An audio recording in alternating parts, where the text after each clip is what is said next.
আপনার মা বাবার সাথে খারাপ ব্যবহার করেছেন, মা বাবা চোখের পানি ফেলে দিয়েছে, জান্নাতের দরজাটা বন্ধ হয়ে গেছে।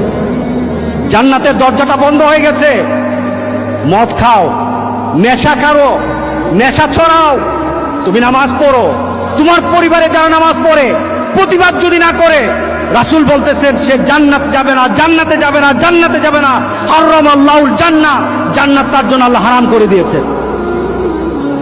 আমরা জান্নাতে যেতে চাই ইনশাআল্লাহ। বলি মা বাবার সাথে ভালো ব্যবহার করব, রাজি আছি। ওয়ালা ফালা তাকুল লাহুমা উফফিন ওয়ালা তানহারহুমা, তোমার মা যেন একটা শব্দটা না করে, তোমার বাবা যেন একটা শব্দ না করে তোমার আচরণে, বলেছেন আমার আল্লাহ। উল্টা যদি হয় সব আমল বরবাদ। মা বাবার সাথে যদি বেয়াদবি হয়, আজকে গিয়ে মা বাবার সাথে মাপ চাবো। রাজি আছি সবাই? আল্লাহ সবাইকে মা বাবার